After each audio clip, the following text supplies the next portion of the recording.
Problem 7. For how many positive integers n is n over 30 minus n also positive integer? So there's two cases, positive and integer.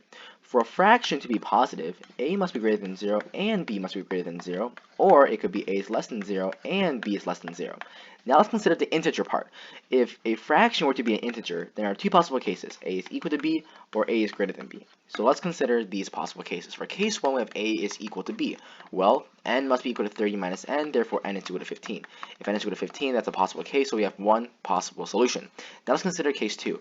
A is greater than 0, b is greater than 0, and we must have a to be greater than b. At the same time, remember, if it were to be integer, it cannot be just a is greater than b. A must be equal to b times k for some constant k. But we'll keep that in the back of our minds for now. If a is greater than 0, b is greater than 0, then that means n is greater than 0. 30 minus n is greater than 0, so n is less than 30. If a is greater than b, then that means n is greater than 15.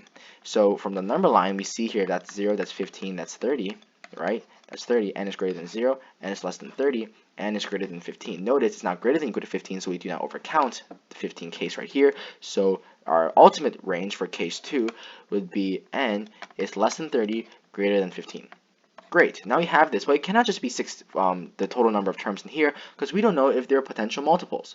So this is not too bad. It's n over 30 minus n after all, right? And we just have to consider from 14 all the way until 29, and that won't be too bad. So just go along. If it's 14, that would be 16. Sorry, that would be 14 when it's 14, right? So 14 over 16. If it's 15, we already considered that, so we cannot consider. No, wait, I did it wrong. Sorry, it's not supposed to be 14. That should be 16. Yeah, now that's right. So 16 over 14, or it could be 17 over 13. And you see where this goes. So so we could have 18 over 12, 19 over 11, 20 over 10. 20 over 10 works, so we have another solution. We will put a tally mark. 21 over 9, that won't work. 22 over 8, 23 over 7, that won't work. 24 over 6, that would work, so we have two terms. Now let's consider 25 over 5, that would work. We have another 3. What about 26 over 4? That would work. No, that won't work, sorry. Then that would be 27 over 3. That would work, so we have 4. What about 28 over 2? 20 over 2 would work. And then 29 over 1, that would also work. And then 30 over 1. Or we cannot go to 30 because we can only go to 29. So 29 over 1 will be our final one. So we have considered everything. So from case 2, we got 6 total possibilities. Plus the ones from case 1, we have 1 possibility. We have a total of 7 total possibilities as of the current moment. Let's scroll up. So we're nearing the end.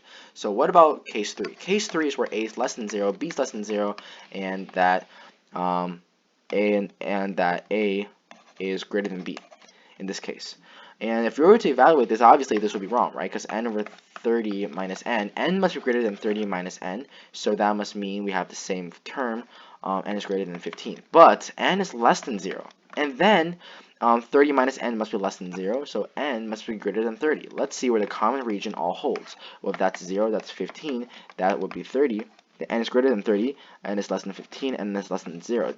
All three of them do not intersect at the same possible region. Therefore, we would get a total of 0 possible solutions.